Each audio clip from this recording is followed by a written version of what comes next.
Class 9th physics, इसमें science में पढ़ेंगे ग्रेविटेशन। ये ग्रेविटेशन का फायदा क्या है, हम पढ़ क्यों रहे हैं और इसमें डिस्कस करेंगे क्या, किस चीज के बारे में जानकारी ली। तो सबसे फर्स्ट क्वेश्चन हमारा यही होना चाहिए कि पढ़ेंगे क्यों। तो अगर पढ़ रहे हैं तो इसमें फायदा क्या है, मतलब क्या क्या हमको डिस्कस करने है, क्या हमको जानकारी मिलेगी तो किसके बारे में मिलेगी। तो आंसर आना चाहिए कि आज हम यहाँ पर हैं। कोई बोलता है कि मरने के बाद कहाँ जाएगा, तो बोले ऊपर, तो उसको बता देना कि ऊपर तो एटमॉस्फेयर, और एटमॉस्फेयर भी वो ग्रेविटेशन के कारण ही अर्थ के चारों तरफ वो लेयर फॉर्म करके रखा है। अगर वो ऐसा हो जाता ना कि ऊपर चल जाता, तो भाई ऐसा नहीं होता है। अगर हम एक बात और सोचने के लिए आपको बोलते हैं, देखिए जैसे मानते हैं ये हमारा ये अर्थ होता, सपोज ये अर्थ होता, और अर्थ की ये चारों तरफ क्या है ना, ये है लेयर, एक लेयर, हम लेयर बना रहे हैं 2 layer, 3 layers, 4 layers and 5 layer. इसका नाम भी आप लोगों ने पढ़ रखा होगा। This is troposphere, stratosphere, mesosphere, iono, यानी आयोनो मींस थर्मो ही बोलते हैं, और लास्ट है एक्सोस्फेयर। तो ये सब जब बोलते हैं कि ये जो अर्थ है, और अर्थ के हम लोग कहां पर है, तो हम लोग अर्थ के बाहर में, और जब यहां पर है तो सोचो कि यहां पर आदमी तो वहां है, और यहां वाला आदमी आते हो इस प्रकार से ऐसे खड़ा है। अब क्या ये तो गिर जाना चाहिए था, बट ऐसा होता नहीं है। गिर क्यों नहीं रहा है, रीजन क्या है, तो ये जो अर्थ है ना, ये हम लोग को किसी एक फोर्स के द्वारा खींच करके रखा है।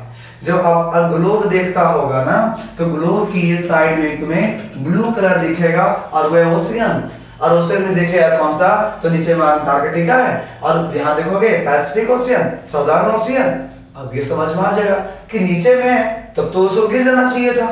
ऊपर में, चलो ऊपर में तो मानते हैं कि वो हमारे ऊपर है, लेकिन जब नीचे में हो तो कहाँ आना चाहिए था, गिर जाना चाहिए था, लेकिन वो भी नहीं गिरता है। तो इसके पीछे बस रीजन क्या है, तो ये फोर्स ऑफ ग्रेविटेशन, यानी इसी ग्रेविटेशन के कारण हम कह सकते हैं कि वो एकदम हमारे साथ है। और नहीं तो आज ऑस्ट्रेलिया कब का फेंका जाता, वो हमारे पास मौजूद भी नहीं रहा था। वो कहां पर है, साउदर्न हेमिस्फीयर में, वो हमें दिखता नहीं। अफ्रीका नहीं दिखता, जो आज कहते हैं साउथ अफ्रीका, जो एविड 360, यार समझ में आ गया होगा कि वो कहां के है, साउथ अफ्रीका का। साउथ अफ्रीका कहां होगी, नीचे।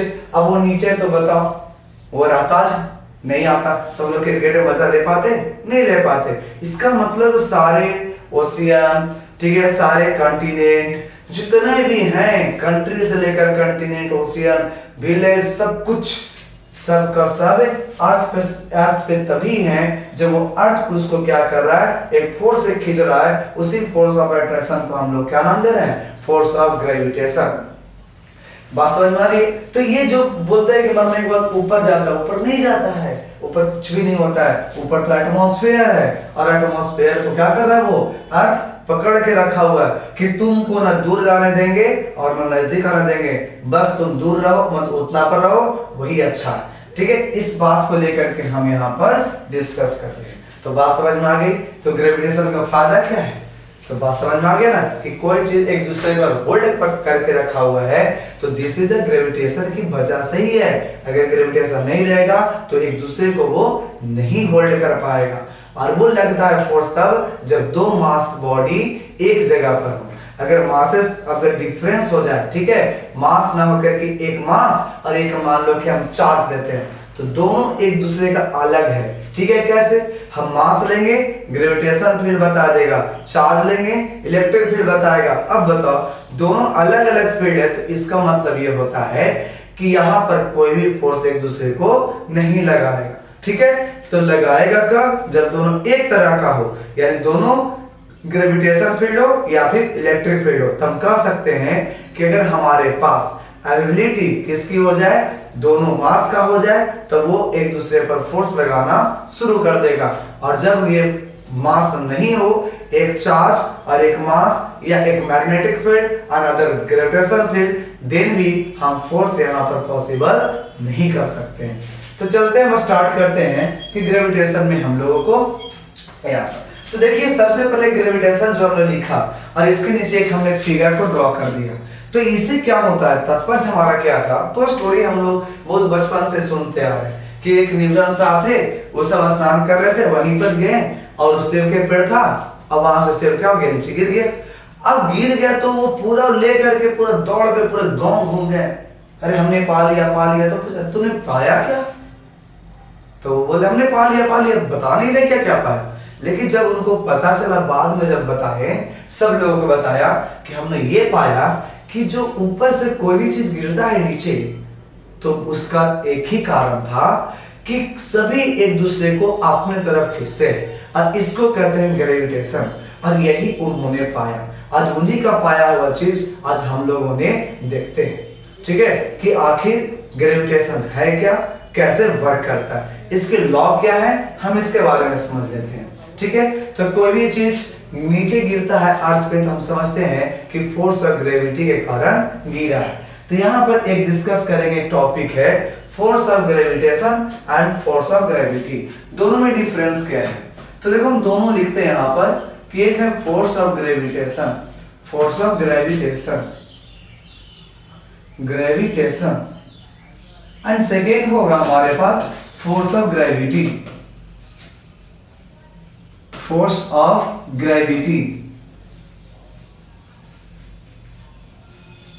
ठीक है। अब देखिए फोर्स ऑफ ग्रेविटी और फोर्स ऑफ ग्रेविटेशन में डिफरेंस क्या है। तो कभी पूछा होगा एक्सेलरेशन ड्यू टू ग्रेविटी, कहीं बोले आज तक एक्सेलरेशन ड्यू टू ग्रेविटेशन नहीं बोले, क्यों ऐसा बोले। तो स्मॉल जी हम लोग जो यूज करते आए हैं, देखा होगा मोशन जब पढ़ा या फिर जब फोर्स पढ़ा होगा तो फोर्स में वेट निकाला होगा, तो वेट में हम लोग mg यूज करें, तो g क्या था, तो बोलते होंगे force of gravity, acceleration due to gravity, कभी हमने ग्रेविटेशन बोला नहीं बोला। तो यहाँ से हमें क्या सीख मिलता है ना, कि ग्रेविटी यूज तब करते हैं जब साइज का डिफरेंस बहुत ज्यादा हो। जैसे एक हम ऑब्जेक्ट इतना बड़ा लिए और एक ऑब्जेक्ट को इतना बड़ा ले लो, बताइए साइज का डिफरेंस क्या हो गया, बहुत ज्यादा। तो इन दोनों में जो फोर्स लगेगा इसको हम लोग बोलेंगे फोर्स ऑफ ग्रेविटी। क्या बोलेंगे, फोर्स ऑफ ग्रेविटी। लेकिन एक ऐसा हो कि इसका साइज और इसका साइज लगभग सेम हो, थोड़ा सा का डिफरेंस है, ज्यादा का डिफरेंस नहीं है, तो इसको बोलेंगे फोर्स ऑफ ग्रेविटेशन। तो जैसे अगर सोच ले कि हम लोग मून और अगर अर्थ के बारे में बोलेंगे तो दोनों का साइज का डिफरेंस ज्यादा नहीं है, 1/6 टाइम्स ही है, तो हम कह सकते हैं ना कि ये जो तुम्हारा जो दिया गया ना फोर्स ऑफ ग्रेविटेशन था। बट अगर कंसीडर करना है हमारा यहाँ पर यानी हमारे और अर्थ के बीच में, तब बोलेंगे कि साइज हम तो छोटा सा है और वो देखो कितने बड़ा सा ह्यूज उसका साइज है, तो हम कह सकते हैं वहां पर डिफरेंसेस जब ज्यादा हो जाती है तो ऐसे हम लोग बोलते हैं इसको फोर्स ऑफ ग्रेविटी। क्या उसको बोलते हैं, फोर्स ऑफ ग्रेविटी। तो ये हमारे यहाँ पर डिस्कशन आता है कि force of gravitation and difference between force of gravity.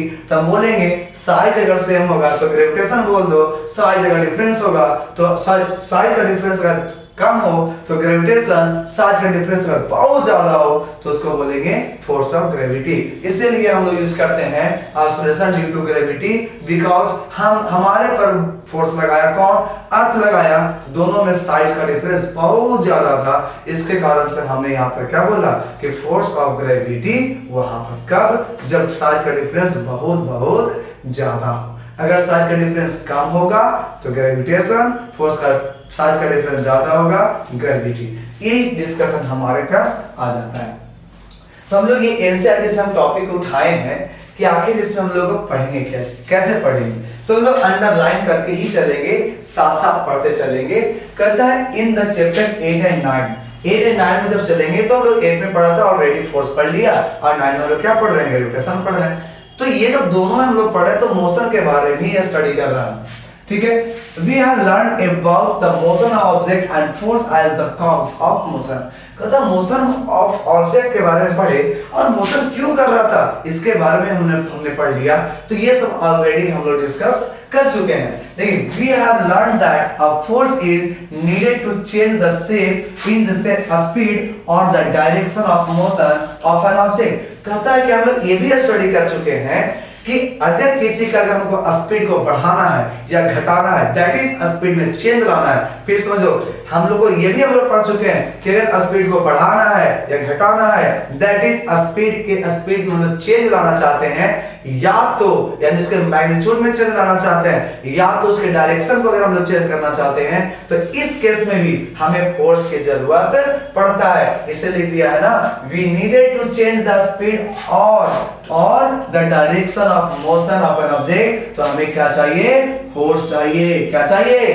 Force चाहिए। फोर्स की जरूरत पड़ती है। We always observe that an object dropped from a height falls towards that. फिर भी हम लोग क्या करते हैं ना कि ये सब तो जान गए कि अगर डायरेक्शन को चेंज करना हो या स्पीड को बढ़ा देना है तो हमें फोर्स चाहिए। अब यहां से एक बात नोटिस करवा देता है कि कहता है कोई भी चीज को अगर हमने छोड़ा, ड्रॉप आउट किया, ठीक है, जैसे हमने ड्रॉप किया ना, तो ये कहता है कि जब ड्रॉप कर रहे थे उस वक्त तो स्पीड 0 था, लेकिन जैसे नीचे आने लगा इसका स्पीड बढ़ने लगा। अब यहां से दिमाग लगाओ कि अभी बताएं जस्ट पहले कि किसी का भी मैग्नीट्यूड अगर बढ़ाना है, किसमें? स्पीड का, तो सोच लो कि स्पीड का अगर मैग्नीट्यूड बढ़ाना है हमें तो हमें फोर्स चाहिए। अगर हमको स्पीड का यानी डायरेक्शन मोशन जो होना था उसकी डायरेक्शन को चेंज करना था तब भी हमें फोर्स चाहिए था। तो अब यहाँ पर एक बात नोटिस करो कि जैसे ही हमने छोड़ा तो स्पीड था 0 और छोड़ने के बाद जब नीचे आया ना तो इसकी स्पीड बढ़ते गई। इसका मतलब है कि मैग्नीट्यूड में चेंज हुआ, और जब मैग्नीट्यूड में चेंज हुआ तो इसका मतलब बता दो कि बिना फोर्स के पॉसिबल है, तो आंसर आएगा नहीं। इसका मतलब है कि फोर्स हमें चाहिए, तो फोर्स लगाया कौन? तो हम बोलेंगे कि अर्थ हम उसको खींचा अपने तरफ, यानी अर्थ यहाँ पर फोर्स लगाता है। इसी के बारे में कह रहा है वी ऑलवेज ऑब्जर्व, हम हमेशा ऑब्जर्व करते हैं, ठीक है, हम हमेशा क्या ऑब्जर्व करते हैं? एक 1 मिनट,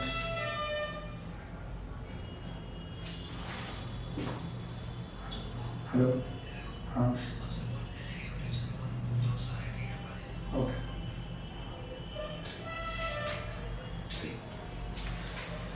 ठीक है। देखिए, तो हम लोग यहाँ पर क्या लिखे? We always observe that an object drop from height, certain height falls towards the earth, और वो हमेशा कहाँ गिरता है? अर्थ की तरफ गिर जाता है ना। तो we know that all the planets go around the sun, ये भी हम लोग जानते हैं, हम लोग ऑब्जर्व कर चुके हैं कि we know that, हम जानते हैं कि all the planets, जितने भी planets होते हैं, there are total 8 planet in our universe। First में कौन होता है? जल्दी से बता दो। मरकरी, फिर वेनस, फिर Earth, Mars, Jupiter, Saturn, Uranus and Neptune. ये जितने भी प्लैनेट्स हैं ये अराउंड घूमते रहते हैं। किसके अराउंड? सन के अराउंड। तो ये क्यों होता है तो हम समझ लेंगे आगे, ड्यू टू ग्रेविटेशन के कारण से। The moon goes around the अर्थ, ये भी हम लोग जानते हैं कि जो मून होता है ना वो अर्थ के चारों तरफ घूमता है, और प्लैनेट सन के अराउंड। फिर समझो, ध्यान से समझना, यहाँ पर सन के अराउंड जो घूमा उसको बोलते हैं प्लैनेट्स, और प्लैनेट के अराउंड घूमा उसको बोलते हैं satellite. That is moon is the satellite of earth. तो वो क्यों घूमा उसके बारे में। तो इन ऑल दिस केसेस, ये सभी केसेस में there must be some force acting on the objects. कहता है ये सभी केसेस में हमें ये फील हो रहा है कि यहां पर फोर्स एग्जर्ट हो रहा है। जैसे कि हम समझ रहे हैं यहां पर कि जैसे मान लो कि ये अगर सन होता, छोटा सा हमने क्या लिया? सन, और यहां पर क्या ले रहे हैं ना, एक ले रहे हैं पाथ। 1 मिनट, ये हो गया पाथ, और इस पर हम क्या लेंगे? एक प्लैनेट्स, एक ले रहे हैं प्लैनेट्स। क्या ले रहे हैं? प्लैनेट्स। अब हम यहां से एक बात क्वेश्चन पूछते हैं, बताना, ध्यान से बताना। अब भी जब यहां पर है तो इसकी डायरेक्शन इधर दिखेगा, लेकिन अगर हम इसी को करें कि बाबू तू थोड़ा सा प्लैनेट आगे बढ़ गया, अब जैसे प्लैनेट यहां बढ़ा तो इस केस में हमें डायरेक्शन इधर दिख गया। फिर जब कहें कि नहीं अब यार इसको बढ़ाते हैं, चलिए यहां पर लेकर आ जाते हैं, और जब यहां लाए तो इस केस में डायरेक्शन इधर दिखा। अब बता दो यहां पर, चलो मान लेते हैं कि इसका स्पीड नहीं बढ़ा, चलो मान लेते स्पीड नहीं बढ़ा, लेकिन बताओ हर एक पॉइंट पर इसकी डायरेक्शन चेंज हो रही है कि नहीं हो रही है? तो आंसर आएगा हो रहा है। जैसे डायरेक्शन चेंज हो जाएगा ना तो हम समझ लेंगे कि यहां पर क्या होगा? फोर्स एक्ट किया होगा। अब यही जो फोर्स एक्ट कर रहा है, कौन सा कर रहा है? ग्रेविटेशन। कैसे करेगा हम तो आगे देखेंगे, बट यहाँ पर हमें ये समझना था कि जितने भी हम ये सब देख पा रहे हैं ना, ये जितने भी ऑब्जर्व कर रहे थे, सबका बस एक ही आंसर है कि सब पर फोर्स एक्ट करता है। The planets and the moon, planets and the moon, ठीक है, the planets and the moon, Isaac Newton could grasp that the same force is the responsible for all these। कहता है कि जितने भी ये सब देख रहे हो ना, सभी के लिए उन्होंने एक बात बताया कि सभी का बस एक ही कारण है, और वो कारण है this force is called gravitation force। क्या कहता है? जितने भी हमने कॉज देखा, जितने भी हमने अभी पढ़ रहा था, इस सभी का एक ही कारण उन्होंने बताया कि जितने भी हैं वो सब के सब फोर्स के द्वारा हो रहा था। दैट इज उसी फोर्स को हम लोग कहते हैं ग्रेविटेशनल फोर्स। यानी कहने का मतलब क्या? ये घूम रहा है ग्रेविटेशन के कारण से, कोई चीज ऊपर छोड़ रहा है, नीचे आ रहा है ग्रेविटेशन कारण से। अरे सारा फेनोमेना जितना भी हम फर्स्ट स्लाइड में हमने देखा, ये सारे स्लाइड में क्या मिला कि सब एक ही कारण से हो रहा है, और वो कारण है ग्रेविटेशनल फोर्स। ठीक है, चलिए नेक्स्ट। कहता in this chapter we shall learn about gravitational and the universal law of gravitation. कहता है कि इस चैप्टर में हम लोग लर्न करेंगे किसके बारे में? ग्रेविटेशन के बारे में, and universal law of gravitation के बारे में। यानी यहाँ पर हम लोग स्टडी क्या करेंगे? ग्रेविटेशन के बारे में and also universal gravitational law. जैसे जानते हैं ना, F = Gm1m2/r², इसके बारे में हम यहाँ पर स्टडी करेंगे। We shall discuss the motion of object under the influence of gravitational force on the earth। कहता है कि ये भी हम लोग इसमें डिस्कस करेंगे मोशन ऑफ ऑब्जेक्ट, उस ऑब्जेक्ट के मोशन के बारे में डिस्कस करेंगे जो इन्फ्लुएंस होगा। किसके अंडर इन्फ्लुएंस होगा? तो ग्रेविटेशन के अंदर आएगा। जैसे हम इस मोशन के बारे में पढ़ेंगे, क्योंकि छोड़े तो कितना देर में आया, कितना के स्पीड से गिरा, ये सारे का हम लोग डिस्कशन करेंगे इस चैप्टर में। कहता है we shall study how the weight of body varies from place to place. कहता है बताओ, हम लोग जानते हैं कि अभी यहाँ पर वेट कुछ और है, पानी में डाल दे कुछ और हो जाएगा। अगर हम वही वेट को लेकर चल जाएंगे मून पे तो कुछ और, दूसरे सैटेलाइट पर जाएंगे तो कुछ और। तो इस तरह से जो हमें चेंजेस देखने को मिलता है, वेरिएशन मिलता है, ये भी वेरिएशन के बारे में हम लोग अभी डिस्कस करेंगे। We shall also discuss the conditions for object to float in the liquid। कहता है ये भी हम लोग को पढ़ेंगे इसमें, कि ये भी पढ़ेंगे कि क्या कंडीशन होता है कि कोई भी बॉडी या कोई भी ऑब्जेक्ट लिक्विड के ऊपर फ्लोट कर सकता है, बह सकता है, फ्लो कर सकता है। तो इसके बारे में भी हम लोगों ने इसमें स्टडी करना है और करेंगे। तो सबसे पहले आता है ग्रेविटेशन। क्या होता है ग्रेविटेशन? तो ऑलरेडी हम लोगों ने डिस्कस कर लिया कि ग्रेविटेशन क्या होता है। एक ऐसा फोर्स होता है, एक ऐसा होता है जो हायर देन जो मासेस बॉडीज, अगर दो मासेस बॉडी एक जगह पर ला करके रख देते हैं तो वो आपस में क्या करता है? फोर्स लगाना शुरू करता है। ये जो दोनों आपस में लगाता है, हम बोलेंगे न्यूटन का थर्ड लॉ। क्या कहता है? एवरी एक्शन जो होता है वो दियर रिएक्शन का अपोजिट होता है। तो जितना में एक्शन करोगे उतना तो ऊपर रिएक्शन हो जाएगा। तो यही बात के चलते हम कह सकते हैं कि एक बॉडी और दूसरी बॉडी दोनों अगर हैं तो ये अगर इस पर फोर्स लगाएगा तो ये वाला भी इस पर फोर्स लगाएगा। तो यही हमको डिस्कशन इसमें करना था। ठीक है, तो ये सब हम लोगों ने पढ़ चुका, लेकिन फिर से इसको रिकवरी कर लेते हैं। कहता है we know that the moon goes around the earth. हम लोग जानते क्या है कि मून जो होता है अर्थ के अराउंड घूमते रहता है। An object when throw upwards, जब लोग बाहर भेज देते हैं ना, तो reaches a certain height and then falls downwards. कहता है कि जब हम कोई बॉडी को ऊपर की ओर फेंकते हैं, जैसे कि अगर मान लो कि यहाँ पर चलिए की है, हम इसे ऊपर फेंकते हैं तो फिर ये नीचे सर्टेन हाइट पर गया, कुछ हाइट तक गया, और हाइट के बाद फिर से क्या हो गया? रिटर्न बैक आ गया है। तो इसको क्यों आ गया? तो ये सब जितने भी कॉज होंगे ना, तो ये आता है ड्यू टू ग्रेविटेशन की वजह से। ठीक है, it is said that when Newton was sitting under a tree. कहता है कि हम लोग कह सकते हैं कि जब इट इज सेड दैट कहा गया है कि जब न्यूटन सिटिंग थे कहा पेड़ के नीचे में, तो an apple fell on him, उन पर क्या हुआ कि एक एप्पल गिर गया। अरे खैर बनाओ कि उसका सिर नहीं फटा, तो एप्पल का सिर ऐसे थोड़ा फटेगा, नारियल गिरेगा तब ना होगा। तो मान लो यहाँ पर कि किससे क्या हुआ, एप्पल वहां पर उसको पर गिरा। The fall of the apples made Newton start thinking। जैसे ही गिरा ना तो न्यूटन ने सोचना शुरू कर दिया, अरे भाई गिरा क्यों? तो कहता है कि he thought that if the earth can attract an apples, can it not attract the moons? Is the force the same in the both cases? क्या लिखा हुआ है, एक minute. He conjectures that the same type of force responsible in both the cases।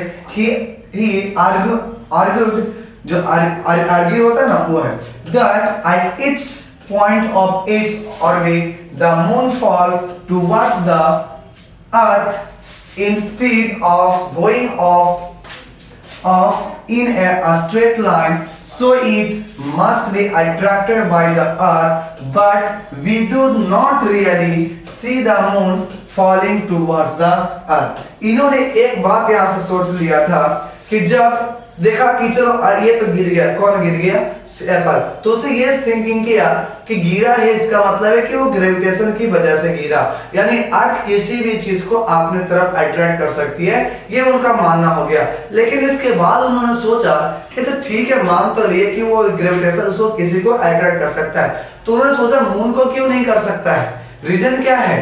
तो उन्होंने कहा कि यही तो उनमें कंफ्यूजन आ गया कि आखिर ऐसा होता क्या है। तब उन्होंने दिमाग लगा दिया कि ये देखो रीजन समझते हैं कि मून क्या हो रहा था ना कि वो घूमना नहीं चाह रहा था, मून भागना चाह रहा था एकदम स्ट्रेट। मून किधर जाना चाहता? स्ट्रेट, लेकिन अर्थ उसको भागने नहीं दिया, उसको कहा तुम वो पकड़ेंगे और उसको अपने तरफ फोर्स लगाया।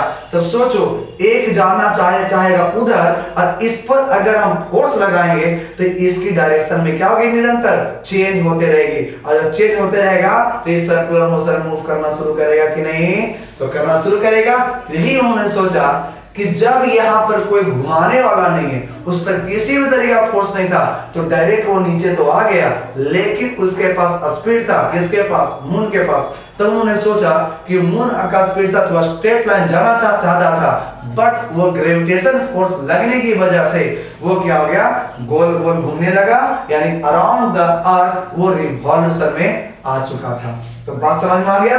एक क्वेश्चन हम पूछ सकते हैं यहाँ से कि चलिए आप ही बता दो कि क्या रीजन था जिसे कि मून राउंड घूमने लगा, ठीक है, वो राउंड क्यों घूमने लगा, या वो अर्थ की तरफ वो आ क्यों नहीं गया? अगर आ जाता तो आज बता, हम लोग जो दूर से देखते हैं हम नजदीक से देख लेते, हाँ ये बात अलग है, उसे देख के हम बचते कि नहीं बचते, लेकिन अगर ऐसा हो जाता तो ऐसा क्यों नहीं होता?